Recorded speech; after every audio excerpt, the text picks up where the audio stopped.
It's time for a Big Blue Kickoff Live. Nobody can ever tell you that you couldn't do it, because you did. On Giants.com. You know what I saw? New York Giant pride. And the Giants mobile app. 17-14 is the final. One touchdown, we are world champions. Believe it, and it will happen. Part of the Giants Podcast Network. Let's go out there like a bunch of crazy dogs, have some fun. Hello again, everybody, and welcome to Monday's edition of Big Blue Kickoff Live. The energy is a-popping in this room. We've been off for 2 weeks, but we are back. I'm telling you now, if we did not make it back today, I might have jumped out of an airplane without a parachute. But we are back, and I am so glad. Good to see you, Matt. Good to see you, Paul. All right. How was the time off? Rough, man. Rough. You know, I'm addicted to this stuff, and it's like withdrawal when I'm not here for 2 weeks. The calm before the storm. Oh, there's nothing calm about it for me, man. I'm a mess. It's not good. It's not good. But we are back. So we are here for the next hour to talk Giants football with you. As always, the show is presented by Cadillac, the official luxury vehicle of the New York Football Giants. Our number, well, I'm not going to give it to you quite now because we got a little bit of a board problem. We're trying to fix that. We hope that in the next hour we're getting to talk to some folks with the Packers and the Bears so that we can preview our upcoming opponents for this 2025 season. But as it stands right now, we're having a little electronical issues here. We got some gremlins in the machinery. So we're going to talk to you first up. We can't take any phone calls at the moment. If you want to hit us up on Twitter at #GiantsChat, I'll have Matt take a look at the Twitter page. We also have the YouTube chat open. Is that open as well? If you're watching the stream Beautiful. On YouTube and the chat's there, feel free to chime in with any questions, comments. You will be the monitor. I will monitor. All right, there we go. So again, you can hit us up on YouTube or through Twitter at #GiantsChat. We will try to do as best as we can given the circumstances that we have been handed this morning. Now, of course, this is the Giants Podcast Studio presented by Hackensack Meridian Health. Keep getting better. Got to keep remembering those things because it's been 2 weeks since we've announced it. So got to get that back into the brainwaves. The Giants did have a piece of news, actually 2 pieces of news over the 2 weeks while we were on hiatus. Let's go to the first one involving the roster. The Giants had put tight end Darren Waller on the reserve retired list when he walked away from football a year ago. You know, if you know the story, he had a lot of personal issues, decided he wasn't committed to football anymore, and then went on to have I guess a good music career. I don't know. I saw some of the videos. No. It didn't do much for me. You could classify it as a lot of things. I don't know if a good music career is exactly how I would put it. Well, he had a couple of videos. Hold on a second. We're going to get an update from John. John, what do you got for us? Yeah, no calls. No calls today. No calls today. All right, so the phone lines are down, so stick to YouTube and stick to Twitter, and we will try to do as much as we possibly can. In the meantime, Pearson, if you could hit up our 2 guests and let them know that we're not going to be able to deal with them today because we can't get out, right? Yeah, so we can't get phone out. Lines are completely shot right now. Ooh, wait a minute. That's actually, you know what? If we put our guest on speaker, no, okay. Anyway, in the meantime, let's talk about Darren Waller for a second. So he did a few videos. Yeah, he put some music out. I personally consider myself, somewhat of a rap hip hop fan, and much more than me. Wasn't for me. Well, let's just put it that way. Okay, so for some reason he has decided that he wants to play football again. All right, fine, but because Joe Schoen had put him on the reserve retired list, the Giants still own the rights to him. Yep. So good news. Tells the Giants, I think I want to play football again, but I don't want to play in New York. Now, from what I understand, and you got to help me here, Miami is a hip-hop hotbed, right? Is that not a hot music hotbed? Music, yeah, for sure. I mean, I don't know if he wanted to go to Miami simply to help his music career. I think he might have just wanted to play in Miami. Miami is a fun city that a lot of people do. There's good weather there. Good weather. It's warm. It does have a lively nightlife. If that's what you're looking for, I don't know, but okay. one way or the other, I think this was obviously great for the Giants because this was someone that all of us, to be honest, kind of forgot about for the last year because he's been retired. So the fact that the Giants were able to get anything in return for him, I think is obviously a win. And, the Giants got a 2026 6th-round pick. Yes. And they gave up the rights to Darren Waller and a conditional 7th-rounder in 2027. Comes back to the Giants. So now, if he does certain things, which we don't know, by the way, what those triggers are. Correct. But now, in next year's draft, the Giants have their own 6th-round pick. They now have the Dolphins 6th-round pick. And let's not forget, they also have the Cowboys 6th-round pick because before the beginning of last season? Or maybe the year before, the Giants traded Jordan Phillips. It was last year. Jordan Phillips, the veteran defensive tackle, to the Cowboys, and it did nothing for them. It was Giants gave up their 2026 7th-round pick for the Cowboys 2026 6th-round pick, but it was conditional in that he had to be on the Cowboys roster for 2 games. Well, guess what? He was on the roster for 2 games, and then Dallas decided to cut him. But that's all the Giants needed. So now the Giants, they don't have a 7th-round pick next year, but there's 3 6th-round picks, which at least for me and my digital department, we love to hear that there are no 7th-round picks because that's the part of the draft that, is a little difficult for us to prepare ahead of time. And I get it. And after a very long weekend, we would rather have earlier picks than those very, very late picks. So I think this was, obviously in the grand scheme of things, is it the most monumental trade ever? No, but to get anything for someone that was completely, out of the picture, I think you chalk that up as a win. Well, it's a good deal because if you're the Giants, and Joe Shane is very much into having assets. He views every draft pick as an asset. Either because he thinks he's going to get a player who might do something for him, or he can use it as part of a trade. And it doesn't matter if it's a 5, a 6, or a 7. As you just mentioned, he's going to look at those third-day picks, even those late ones, and say, I can still do something with those. Some GMs are a little less emphasizing of third-day picks, especially later picks. Not Joe. Joe thinks the more you have, the better. 100%. I mean, we've seen over the years, Joe loves to move up, move down the draft board. Guess what? Having more picks just makes it easier to be able to make those moves. You might say, 3 6th-round picks. Like, who cares about that? Well, if the Giants, let's say, are trying to move up at the start of day 3, move up in the 4th round, guess what? Having those 3 6th-round picks, that is going to help them be able to move up and maybe get a player that could step right in and have a big impact. Again, we're talking about next year's draft, so this is towards the 2026 season. Yes. Now, obviously, there's a lot to happen between now and then, but still. Correct. The more picks, the merrier. And especially if you can get it slightly earlier than the 7th round. I mean, again, you sign me up for that. All right, so that's the deal, right? The Dolphins get Darren Waller, or the rights to Darren Waller. And by the way I understood it was the Giants had given him permission to talk to Miami, make sure that they were copacetic and that they had the fit for him, that he was willing to come back and play there. And that's why the Giants then allowed the trade to go through. Again, they get a 6 and they get a conditional 7 in 2027. I'd love to know what those conditions are. We're probably not going to find those out for a while. Yeah, I feel like, the Rappaports or Garofalo, right? someone will tweet it eventually. But regardless, I mean, the Giants have the 6th-round pick from Miami. That's not conditional. No. So that's we have their pick. Now, I guess he needs to fulfill certain requirements. Otherwise, the pick, I guess, comes back to us. But then I don't get it. Then we just get a pick for nothing, basically?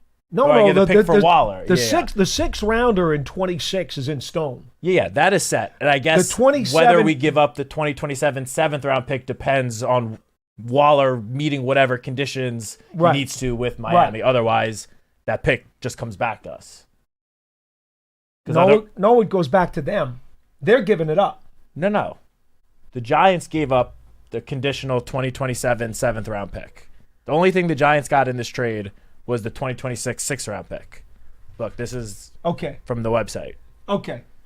So then I got it reversed. So if Waller does not meet whatever the requirements are, this is what happens to my brain when I'm not here for 2 weeks. It's okay. Get this out now before training The camp day, starts. the next day week. it was reported, it was that the Giants were getting the 2 picks. Yes, the So original. how did this the change? original, from whatever was reported right off the bat, turned out to be not the exact terms, which is why we say all the time, these reporters put out reports of deals, whether it's trades, free agent signings, whatever. You gotta wait for it to actually be announced officially. Right. Otherwise, it's not set in stone until the teams officially announce it. And this is a perfect case because you're right. It was first being reported that the Giants were potentially giving up a 7th-round pick as well. I was on vacation, and I'd gotten a note about the deal. And so I looked it up, and all afternoon it was reported as Giants giving Waller to Miami for 2 picks. So when did it change? A day or 2 later? 2 days later? 3 days later? That I don't know. I never saw it. I was out of the country when this happened. Okay. So I'm not Okay. exactly sure.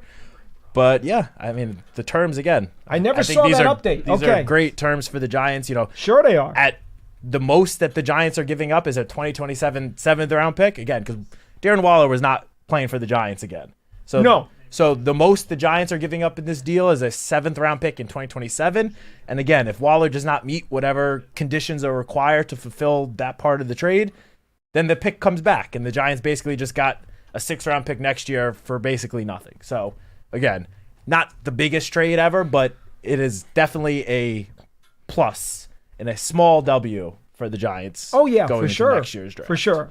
All right. So that's number one. Now, as far as the tight end room is concerned, there's no doubt you mentioned the Giants basically had not even given him another thought because he had been retired for a year. Well, you know what? This tight end room doesn't need him. I mean, let's be honest.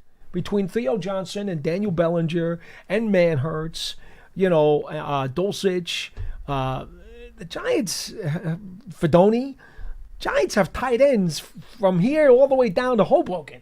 I mean, they've got a bunch of them. So I don't think they needed him at all anyway. So even if he wanted to come back and play here, I don't know that there would have been room for him. Yeah, look, when Darren Waller is healthy, he is a phenomenal pass-catching tight end. There's no doubt about it. The biggest thing is, though, his last couple seasons playing, he was unable to stay healthy. No question. He always dealt with injuries. Even when he was starting to finally get hot with the Giants when he suffered an injury, and then I believe he came back towards the end of the season. And I'll tell you what, he I didn't still even thought he was a disappointment. Yeah, look, I mean, the Giants gave up the 100th pick in the whatever draft, 2023, 2024 NFL draft for one season of Darren Waller. Clearly, they didn't expect it to be one season. I don't think you give up a late 3rd-round pick for just knowing it'll be 1 year. But yeah, obviously that move did not end up playing out, obviously, how the Giants would have hoped. But, again, they're getting some sort of asset for him now. Again, for a player that was long out of the picture for a year now. So, yeah, there was no way he was suiting up for the Giants again.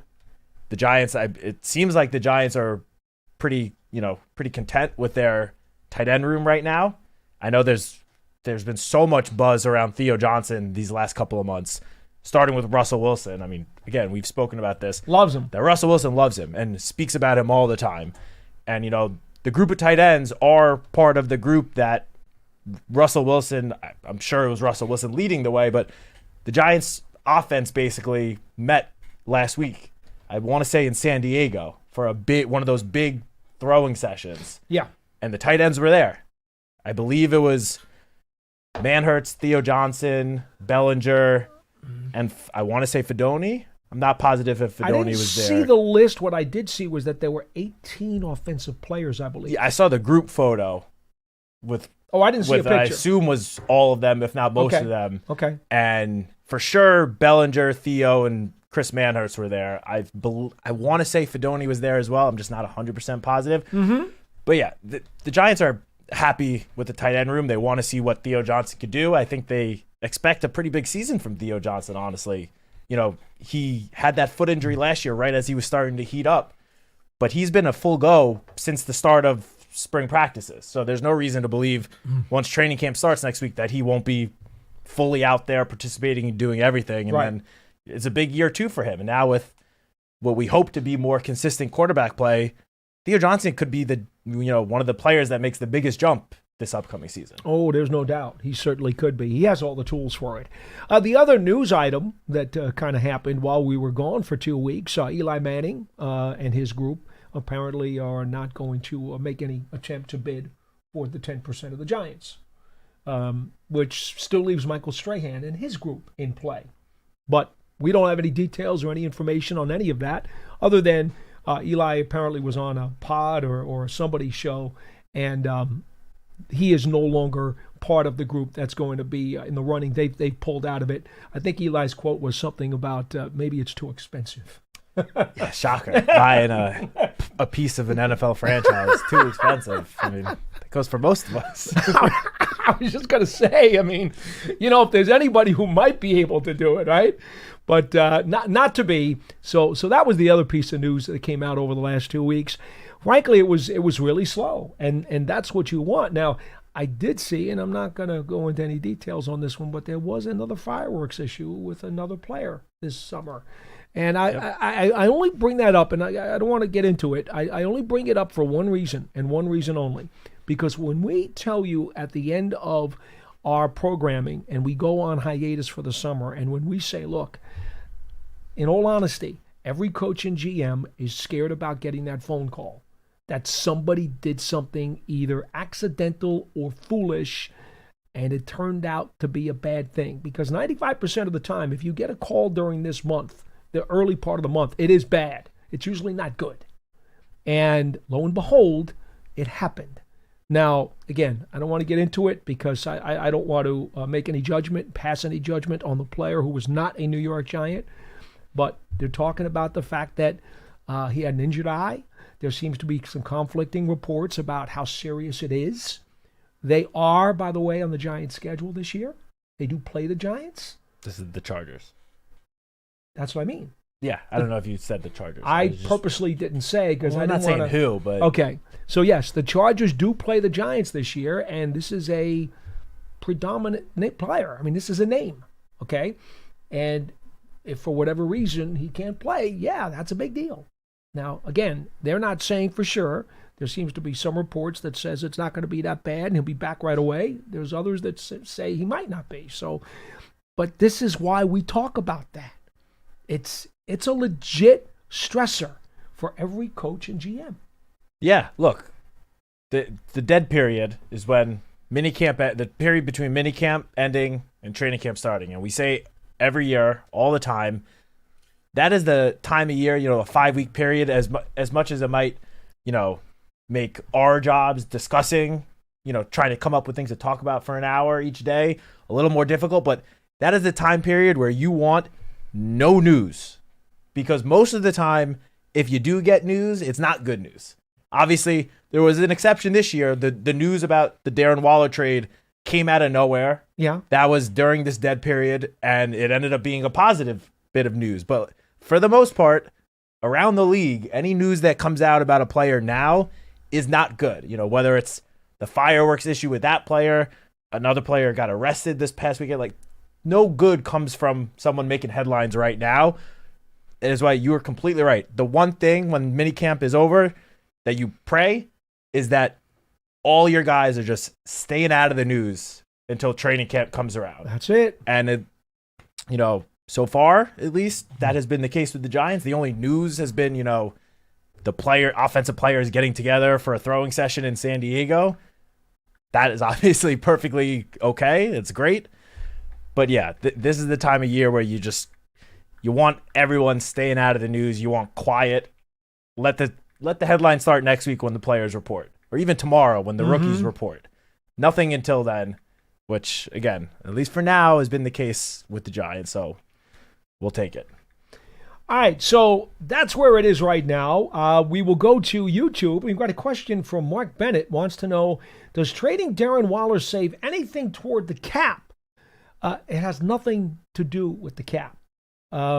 This won't impact the Giants' finances at all. No. Now, having said that, anytime that you do make a deal and it's one of your top 51 players. Yes, the cap usually does come into play in some way, shape, or form, but because he was already on the reserve retired list, it does not. Yep. No financial impact other than, again, when you look towards next year's draft, the Giants now have an extra 6th-round pick to somewhat account for. But right, that will not be anything that Joe Shane or the front office will be thinking about, at least in terms of salary cap-wise. No. Until after the season, until after next free agency even. So it's a while before anyone has to concern themselves with that part. All right, so SS also hits us up on YouTube. He says, who is the player that has the most pressure on them to show up in training camp? Well, I think that's an interesting question, and we could probably look at it from a lot of different angles here. I think, to be frank, the guy who's coming in with a tremendous amount of hype and expectations, Abdul Carter.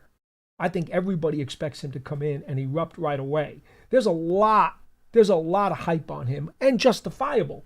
He's a great player. He was taken number 3 overall in the draft.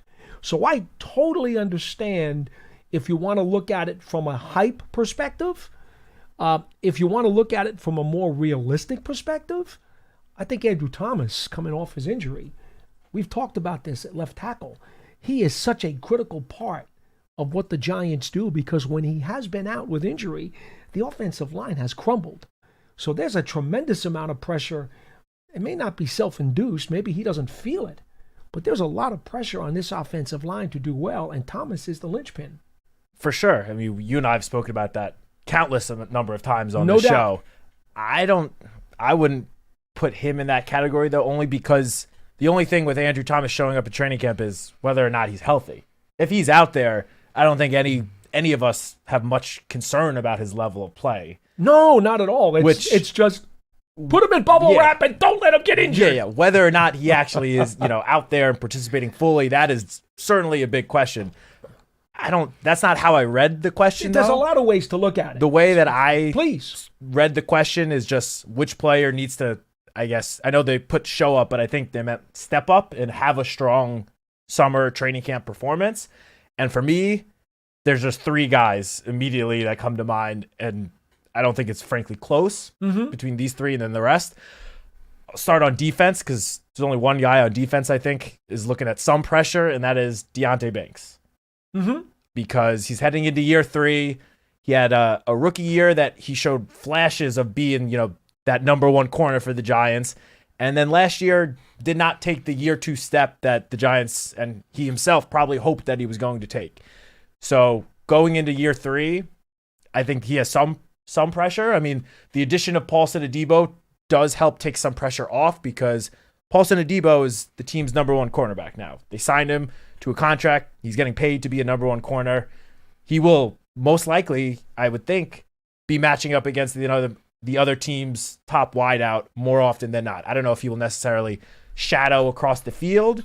They might just say, Paulson has the left side or the right side, and then Deonte Banks or Cordell Flott has the other. But Paulson Adebo was clearly brought in to be the team's number 1 cornerback. But Deonte Banks, I think going into training camp, he is probably the favorite to be the number 2 cornerback, but that's not something that's just going to be handed to him. He's going to have to go out and earn that other starting spot over Cordell Flott, over some of the younger guys the Giants have at cornerback. So on the defensive side of the ball, I get where you're coming from with Abdul, but I guess for me, just what I saw from the spring, which, as we've said many, many times, there's no contact in spring, so take everything with a grain of salt. But what we did see from Abdul, I don't have much or any concern about him. I think he's going to come out next week and almost immediately start showing out. Yeah. It depends on the context when you say pressure. What's the context? Yeah. Carter's got all this hype. That's the pressure on him. That's true. I agree with you in terms of level of play. Banks has to. But by the same token, and you want to look at this a third way, how about Holland and Adebo, who got big money at the top of the free agent market, and if they don't live up to the contract that they signed, that's a lot of pressure. That is a fair point. That is a totally fair point. I guess I didn't think of it that way because there's a lot of ways to look at this. I took you're right. I just took it as guys that have not maybe played up to expectations in the previous seasons and that really need to this year. So again, Deonte Banks is the one guy when you look at it that way, I think, on the defensive side of the ball. And then there are two guys on the offensive side of the ball that fit that same exact bill. We'll start with the offensive line. Evan Neal, obviously finally made the transition from tackle to guard. There is some, encouraging feelings that he will be able to succeed, at least more so as a guard than he did as a tackle. We didn't really get to see much of it in the spring because, again, you don't really get much from the line play in the spring. Training camp, though, when the pads come on and the contact is allowed, that's going to be his first time to really show, like, hey, not only can I succeed in this, but I can thrive as a guard. Mm-hmm. And, he's going to at least be given an opportunity to earn that starting right guard position. It seems like it's going to be a competition between Evan Neal, Greg Van Roden, you can maybe throw in even like Jake Kubas, some of the other guys in that conversation, but Neal's going to be given an opportunity, and what he can do with that remains to be seen. But going into year 4 now, after the Giants decided not to pick up his 5th-year option, like there's no doubt about it. Mm-hmm. This is a very big season for Evan Neal, and it's, the time for him to finally show that he can be a successful offensive lineman. So I would say he probably, in my opinion, is looking at the most pressure going into this training camp to show up. But it's truly a make it or break it for him. Yeah. I mean, if he's going to be a Giant and a productive Giant, he's got to do it now or it's over. Yep, especially because of the change in position. Yeah. Now is the time. And quite frankly, not far behind him, in my opinion, is Jalen Hyatt, who's going into just as big of a year 3 as Evan Neal going into year 4. Jalen Hyatt, the Giants moved up in the draft a couple years ago to take him in the 3rd round. Last year, he had eight total receptions. That's obviously it's not good enough for anyone, let alone someone that the Giants had plans for to be a big part of this offense. I will say, Jalen Hyatt looked very good in the spring. Those of us, the Giants.com writers, kind of all agreed that he was probably the biggest offensive standout in the spring. He clearly showed that him and Russell Wilson have already developed a pretty strong chemistry and pretty strong connection.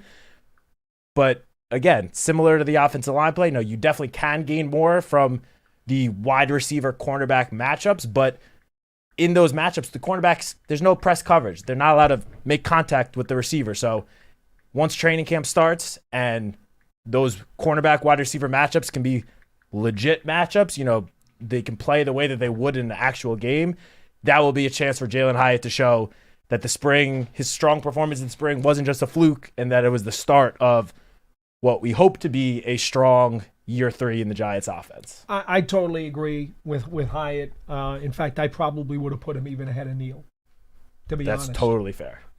But in any event, Brandon Thomas comes on our YouTube page and does comment he thinks Jalen Hyatt as well. And that makes perfect sense. The only reason that I might put Hyatt over Neal, and it's a very small reason, is because, quite honestly, to this point, Neal's been kind of a flame out. And if he doesn't do anything, I don't think anybody is going to be really let down by it because they're not expecting much from him, at least the people outside the building. They're not expecting much from him. They're not expecting him to win the job. You and I are telling people that he's in the competition. Most people outside this building don't think he's got a chance in heck about winning it. No, that's true. But so in that regard, yes, there's self-imposed pressure in the building because they'd love him to be productive. But outside the building, I don't know that any fan is going to be let down if he doesn't win the job. I think they will be let down and disappointed if Hyatt doesn't do anything in his 3rd NFL season. I agree. But, going into this year, Jalen Hyatt right now, he's the team's number 4 receiver. Yeah. Malik Neighbors is above him, obviously. Mm-hmm. Darius Slayton just got re-signed to a multi-year contract. He's above Hyatt. And Wan'Dale Robinson is the starting slot receiver. So no doubt. I kind of think that, at least right now, in terms of lineup-wise, they're in sort of similar positions, Neal and Hyatt, in that they're not being penciled in as the starters at their respective positions, but they will be given an opportunity this summer to show that they deserve to at least be in the conversation for the starting lineup.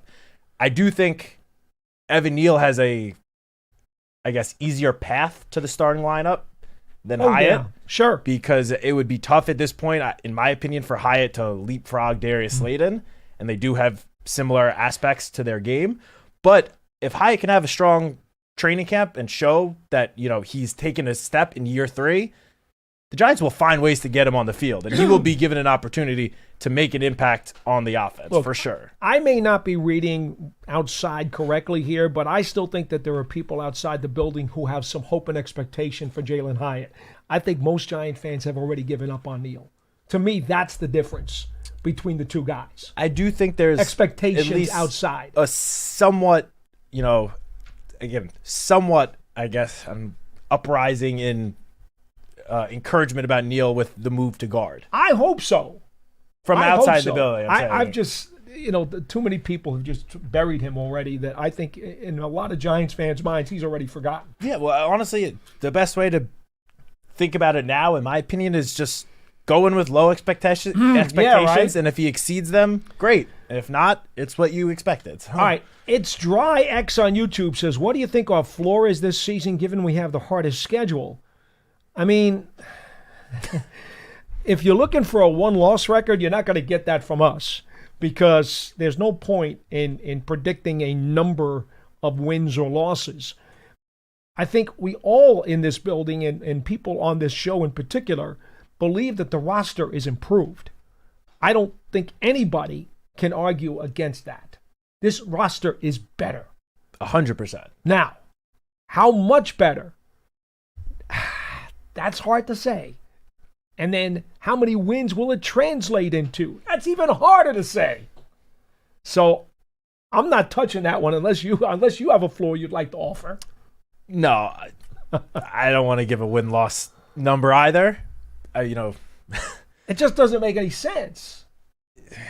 It's just tough because as the commenter wrote, the Giants do going into the year have the hardest strength of schedule in terms of 2024 percentage, records. Right? But as we have discussed many times, as we see every year, last year's records mean diddly squat once the season starts because it's a new season.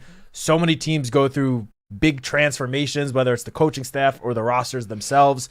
So last year's record doesn't really matter that much, to be honest. No.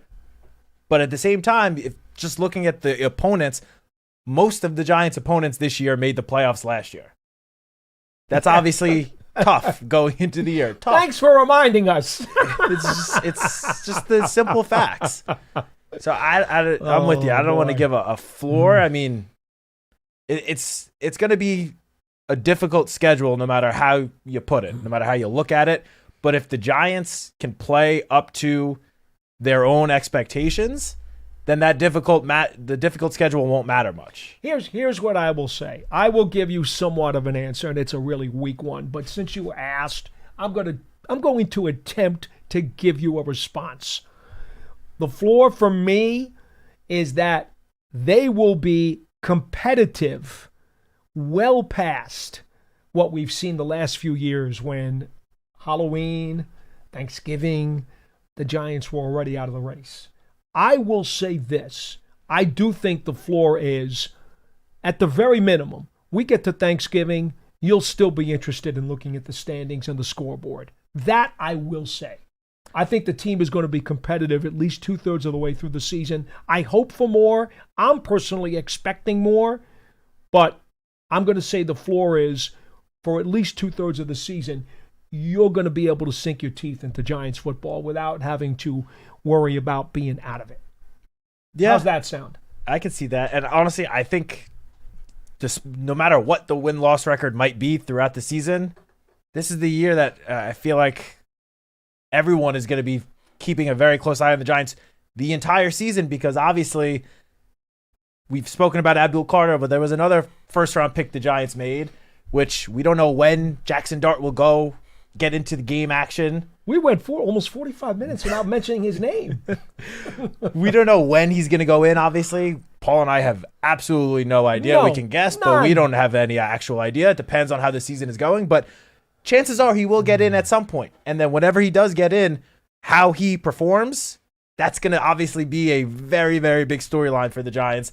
And there's a good chance that it doesn't happen until much later into the season. So even if the win-loss record is not where any of us hope it is, come Thanksgiving break, Thanksgiving time, there is a good chance that either he will have already gone in or the Giants will be preparing him to go in around that time, even if the season is not going well, which will obviously keep things very entertaining for us throughout the entire season.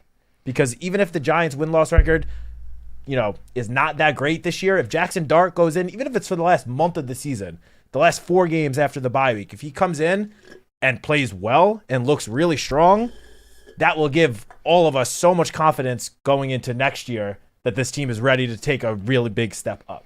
Obviously, we hope it comes this year, but the development of Jackson Dart is one of the most important things. It's huge. Even if it's not till the very end of the season. It's huge.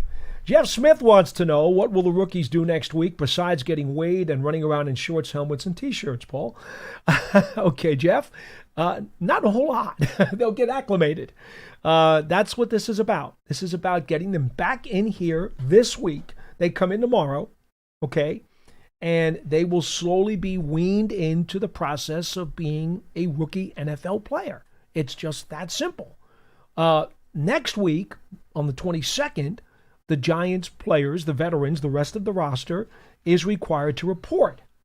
They will go through conditioning drills, conditioning tests, and then the following day, they will then get out on the field. Now, here's what I can tell you, because this is not a secret. We're not allowed to give you all the practice plans for the training camp. That we cannot do. But what I can tell you is, because this is common knowledge around the NFL, that first week of training camp, nobody is in full pads. Nobody. All right? We're talking shirts, shorts, possibly shells by the end of the week. Maybe. That's the half shoulder pads on top of the shoulders. That's it. So that first week, again, it's the 22nd is Tuesday, right? The 22nd is next Tuesday. Okay. 22nd is Tuesday. So there will not be any fully padded practices until the following week. That we can tell you because that's commonplace around the NFL. Nobody practices in full pads that first week. So I don't know if that kind of answers your question, Jeff, but that's what we're looking at. I will tell you, though, I believe some of the rookies already came in today. Not to officially report, but they're doing some work in the weight room and stuff of that nature as they get some of their conditioning stuff done. Yeah. Tomorrow is the big report day for them. The whole rookie class will be in the building, which will be good, like you said, to kind of just get them back in the groove a week prior to the rest of the team showing up. I'm just ready for this to start. Yeah, tell me about it. Tell me about it. All right, so anyway, that's where we are. El, let's see. Well, we got a couple more questions here. I'm sorry, I didn't see these a moment ago. Darren Andrioli says, why is Evan playing left guard instead of right guard? Well, John Runyon was still coming off injury. Remember, he got hurt at the end of last season. And because he was kind of unavailable, they're bringing all the injured guys along very slowly with a very, very turtle-like schedule. During the course of the offseason program, Runyon wasn't doing his usual stuff at left guard. Not his usual stuff. He did get in a little bit, though. It's not like he was completely... I just want... Because there were other guys that we saw that did not participate at all in team drills. Neighbors. Like Neighbors, like Andrew Thomas. Runyon did get in a little bit. So very... Not a lot, but... minuscule. Some action, at least a little bit. The point is they had to find ways to get those snaps done in drills and in the practices. So with all that extra snap time available at left guard, Neil did a lot of work in there. Yeah. Pretty simple. All right, let's see. Valone says, I hope we find our identities on defense and offense this season and then build upon that. We have to be realistic and build the team the right way.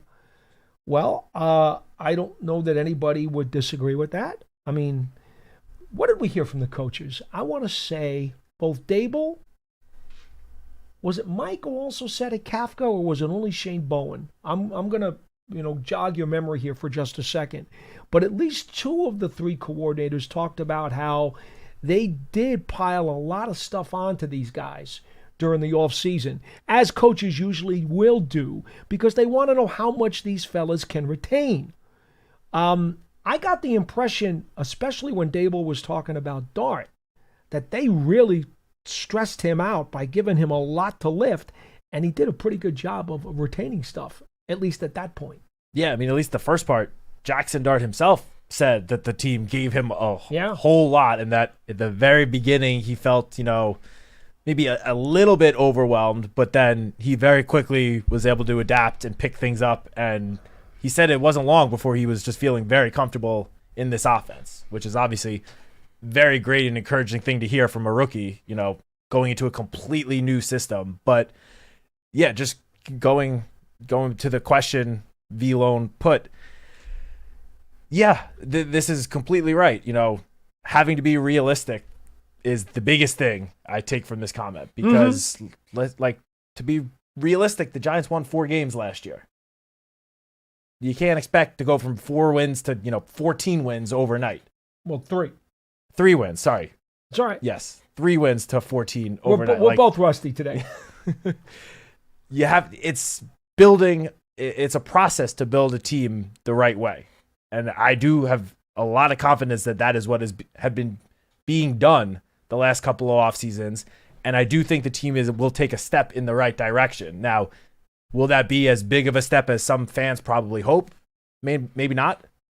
But I do think that we will be taking a step in the right direction on both offense and defense. Mm-hmm. I think the identity of this team and the strength of this team is going to lie within the defense. I don't think that's, me going out on a stretch. Don't forget special teams. Special teams as well. That's going to be, they're going to have a major factor. That was clearly an emphasis in the offseason. Without a doubt. Based on some of the free agents that the Giants brought in, who are known for being special teams aces. So clearly, you're right, cannot overlook special teams. But, I think it's fair to say the strength of this team probably will lie in its defense, because this defense has the potential to legitimately be among the best in the NFL this year. I'm not saying it will be. It has the potential if each level of the defense plays up to, what they easily can play up to. It's not like I'm saying that, players X, Y, and Z all need to make big jumps in order for the defense to play well. If the guys just play up to what their baseline is, the defense will take a big step from where it was last year. And yes, if some guys outperform maybe just that baseline expectations, then the unit has a chance to be something really special. And on offense, again, a lot of the pieces on the offense are the same as last year, which I know has some fans a little concerned, but they revamped the most important position on the field, which is the quarterback position. There was so much work done. We've spoken about it endlessly for months now. We don't have to go into it again, but the whole quarterback room is going to be completely different from last year. Right now there's 4 guys. The only one that's returning from last year is Tommy DeVito, and we don't even know for sure if Tommy DeVito will be on the roster come week 1. That is true. There's a chance that all 3 quarterbacks could be different from last year. So that is a monumental change. And then the other part is just having a healthy offensive line, which, we still don't know for sure if everyone will be back in time for week 1, where you can't make any guarantees. But if Andrew Thomas is back and starting at left tackle week 1, and the rest of the guys who seem to be on pace to be starting week 1, I mean, the only one I guess would maybe be in question is Runyon, but the fact that he was out there at all in the spring makes me think he should be okay for the start of the season. The offensive line, the first 6 weeks of the season, outside of the week 1 disaster against the Vikings, they were solid. It wasn't an elite offensive line, but it also wasn't one of the worst offensive lines. It was kind of middle of the pack, which if the Giants were to get middle of the pack play from the offensive line this year, with the addition of Russell Wilson at quarterback. What's my magical word? Functional. Functional. That's the magical word. Functional offensive line. Functional offensive line. That's all you need to have. Which, if Andrew Thomas is healthy, I have no reason to believe that this line won't be functional. Yep.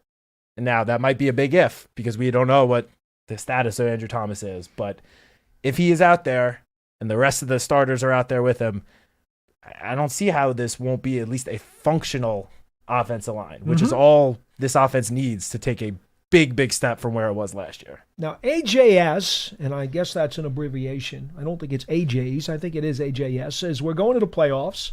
Teams unproven due to how young they are. This will be a great showcase to see what we can see. He lists Cam, Tyrone, Neighbors, and our dual vertical tight ends. We can score points. I don't know who Cam is. Is there a Cam on this offense? Scadaboo? Oh, okay. I still call him Cameron. I don't call him Cam. He's Cameron. I feel like he goes Scadaboo. by Cam Scadaboo. He does go by Cam, but I kind of know him as Cameron. All right. But okay. I gotta ask him what he wants to be called, by the way, because a lot of people call him Scat. Yeah, that's true. That's the other problem. So, in any event, yes, you're right. This offense certainly has a lot of ability. They still got to be able to put it together, and obviously it goes back to the offensive line because that's the foundation of everything you do on offense. If that line does not gel correctly and become functional, all this other stuff doesn't matter. Yeah, I mean, look, outside of Malik Neighbors last year, there's no one else on the offense that you could say. I mean, I guess Tyrone Tracy had a pretty good year as well, but yeah, well, Tracy had a good year. Outside but of he's not a headache player. No, but like outside of those two, like no one else you can really say in the Giants offense had a good year of the playmakers. And a big part of that was because the poor quarterback play, which at least in part was due to just inconsistent offensive line play. If the offensive line can just, again, give you functional play out there, that's going to raise the floor of this offense, because that means that's going to allow Russell Wilson time to operate in the offense. And we all know he's been doing it long enough. Given some time in the backfield, Russell Wilson will be able to operate this offense and have it, again, is a functional unit for sure. And talking about all these young players, you get solid functional offensive line play, that's going to allow all of these playmakers the opportunity to truly showcase their capabilities. Mm-hmm. Without the offensive line play, none of those guys are going to have the time or the opportunities to show anything. Well, A. Rothman 12 asks us on YouTube, biggest question going into training camp, and doesn't it always have to be the offensive line until they prove otherwise? For over a decade now. I mean, that's just a given. I will say that if, again, it could be a big if, but if the unit is healthy going into this year, it will likely be the most confident I felt about the offensive line, at least in a while. Mm-hmm. But again, I'm going to have to wait and see Andrew Thomas out there before I can really say that I feel comfortable with the unit. The one thing that Joe Shane, the GM, has said time and time again during this offseason, he continues to talk about how many bodies they brought in. He's a big believer, at least right now, that the Giants have numbers there. They for sure do. That's what he's hanging his hat on. They've got numbers. We don't know how these guys are going to play out, but he knows he's got numbers. Let's see what happens. Yeah, like, look, one of the biggest competitions in training camp to watch will be how does the bottom of the offensive line depth chart play out. And for No doubt. And for the first time in a while, there will be guys competing, and there could be guys that don't make it that will then get picked up by other teams. In years past, when the Giants decided, this offensive lineman's the first guy out, most of the time that guy did not get picked up by another team. Right. And there's a reason for it. The depth along the offensive line is certainly better than it has been in years. That was clearly a priority. I mean, James Hudson was one of the first moves the Giants made in free agency. Mm-hmm. And that's not to be a starting lineman. They brought him in to be a very solid backup at tackle. Stone Forsythe was another pickup they made pretty early on. Brought Aaron Stinney back. Marcus Bowe was used with the 5th round pick.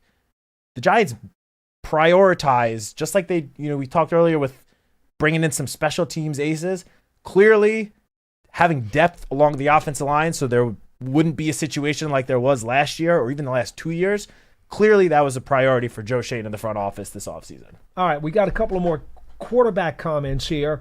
Villone says, he's talking about Jackson Dart, says he just wouldn't want to throw him in early when you have Jameis Winston and you also have Tommy Cutlets. I like how the Packers handled Love at quarterback. Had some inconsistencies last year, for sure did Love, but they're hoping things will be better this year. And then Brandon Thomas also says, he's speaking of the quarterback room, with Tommy DeVito being the only one in the room who knows this offense, What would it be like for this room to go through the season without a system-knowledgeable quarterback? He is saying that he assumes DeVito doesn't make it through waivers. He can't see the team keeping 4 QBs on the roster. Well, we've told you all along, there's not going to be 4 on the 53. That's just impractical. It does not make any sense. I happen to believe, I think you agree, if DeVito gets waived, if there's nothing out of the ordinary that happens, the 3 quarterbacks on the 53 are going to be Dart and Winston and Wilson. That's it. They're not gonna keep a 4th on the 53. That's not gonna happen. So if those 3 guys are fine, DeVito is going to get waived. Unless somebody trades for him, he's going to get waived. Then you got to worry about him getting picked up. I absolutely believe he will get picked up. And he's not going to be able to come back on the practice squad. If he does, hallelujah, I'd be thrilled to see it. I just don't think he makes it back. I agree. I think he's won enough games as, a 3rd-string quarterback these last 2 years to deserve a spot on an NFL roster. But given the work that the Giants have done on the quarterback room this offseason, barring something unforeseen, I am with you. I don't think it's going to be, on this roster. Again, barring some unforeseen changes, which we see every year. That could easily happen. But, what would it be like for the room to go through the season without a system-knowledgeable quarterback? Well, let's not forget, while he is new, Russell Wilson is not new to the NFL. No. He is just about as veteran of a quarterback as you could bring in and has a very, very, positive reputation around him as a leader and someone that is able to pick up offenses. I mean, this is now his 4th team. Yeah, but here's the other thing. He's almost 15 years in the league, and Winston, I think, is like in the league for 11 years. Winston was 2015 NFL draft. Okay, so, you're talking about between the 2 guys, that's 24 years of experience. And it's guys that have already, switched teams and have already been able to pick up new offenses. I mean, we saw Russell Wilson moved first it was Denver. Yeah. And then it was Pittsburgh. Yeah. And, obviously that first season in Denver was not good. No. But the blame does not fully go on Russell Wilson for that. And let me say something about Wilson. I want to just pause 1 second here because I want to interject this. Most fans think that he was a disaster in Denver. He was not a disaster in his 2nd year in Denver. No, not at all. He actually was playing. Yeah, the first season was overall a disaster. Everything about the Broncos was messed up. Yes. But that 2nd season in Denver, it wasn't that he was terrible. He got benched because of the injury clause in his contract. Yeah. A lot of folks are under this perception that his 2 years in Denver were a mess. And, he was terrible. He got benched. Nobody wanted him. That's not what happened. He played well his 2nd year in Denver. He was benched because of an injury clause, much like the Giants had the same situation with Daniel Jones. They didn't want to have to pay guaranteed money the following season, so that you got to keep him out of the lineup because if he gets hurt, you're on the hook for an injured player. And he still started 15 games that year. We're only talking about the very last 2 games of the season that he did not play. And in those 15 games that year, 26 touchdowns to 8 interceptions. Tell me you wouldn't take that. I would sign up for that in a heartbeat. Are you kidding? Absolutely. So, yeah, I'm with you. The 2nd season was not bad at all. It was clear that was Sean Payton's first season in Denver. It was clear that he had already decided in the offseason that the team was going to move on from Russell Wilson. They wanted to bring in a quarterback in the draft, which they ended up selecting Bo Nix and all of that. But, yeah, him getting benched that year had nothing to do with his level of play, because I'm with you. He was very solid in that 2nd season as Denver, and he was solid last year in his first season with the Steelers in a very heavy run-first offense where reports have come out since that there may not have been the best connection between him and the offensive play caller, which, could have also played a role in, the passing yards maybe not being as high as some people would like. But Russell Wilson has shown that he is able to go to a new team and pick up the offense pretty quickly and get comfortable with it. Yep. So if Tommy DeVito ends up not being on the 53-man roster and the Giants have 3 quarterbacks that are in their first year in the system, in Brian Dable and Mike Kafka's system, that does not concern me because they also have had all offseason. All 3 of the, Russell Wilson and Jameis Winston have been on this team since March. Jackson Dart joined a month later. it'll be months that they've had to learn the whole playbook, have meetings with Brian Dable and Mike Kafka, Shea Tierney, get everyone on the same page. So if that ends up being the case where the Giants have 3 new quarterbacks in their quarterback room, which seems like the likely scenario, that does not concern me at all. And I think it also helps that your offensive coordinator is a former quarterback himself that knows the position. So all of that, I think, helps me feel pretty confident in that having a quarterback that, is beyond year 1 in this offense, that won't really matter come the start of the season. These QBs have actually talked about the fact that Kafka was a QB, and they like that. They love that. Yeah, so that's big. So that's not just talk. That's something that they're actually believing in. A couple items. As always, the Giants TV app is available. It's free. You can get all kinds of nice, fun things on there and some highlights. It is always there on all of your iPhones and all of your Androids if you want to download the Giants TV mobile app. Giants season ticket memberships for the 2025 season are also available. You can catch the season here at MetLife Stadium as well as during non-game days. All you have to do is go to giants.com/tickets to get information about your membership. The Giants Huddle has a ton of interviews. John did a bunch before we went on break. They have been pumping them out like left and right on the website. What is up there right now? Do you know? I don't know if it's been posted yet, but sometime today, if it's not already up, there will be John's conversation with some of the edge rushers. Mm-hmm. I forgot exactly who, because I know there's at least one of them is getting his own standalone interview that's dropping, I believe, tomorrow, which is Brian Burns. Okay. Today would be several of the other edge rushers, maybe Kayvon and someone else. I'm not sure if it's up yet, but yeah, John sat down with a couple of the edge rushers. That will be going up today. Oh, it is up. Okay. It is. Okay. What do you got? See real quick. It just says Giants edge rushers. Everything about this day has been discombobulated. We are totally thrown off course by being out of practice for 2 weeks. So we do apologize for that. But also on Friday, over the weekend, we released the latest episode of The Drive, which has been Sean O'Hara sitting down or going on a little drive with the assistants, with some of the assistant coaches. On Friday, we posted Marquand Manuel, who is in charge of the DBs, talking about all the team's DBs, expectations for the group. And I believe the next one, which is either going today or tomorrow, will be Liddell Betts, the running backs coach, talking about that room. So those have been very interesting and entertaining to watch. And kind of, we don't get to hear much from the assistant coaches. We don't hear from them too often, especially sort of in-depth interviews like this. So I highly recommend giving those a watch. Okay, folks, we hope to have all of our technical difficulties squared away by tomorrow. When you come back to Big Blue Kickoff Live, it's presented by Cadillac, the official luxury vehicle of the New York Football Giants. As always, you can catch an archive of the show on the Giants mobile app, podcast platforms everywhere, and at giants.com/podcasts. We have come to you from the Giants Podcast Studio, presented by Hackensack Meridian Health. Keep getting better. That'll do it for today's show, folks. Thanks for sticking with us. Thanks for your patience. For Matt, I'm Paul. We'll see you again next time.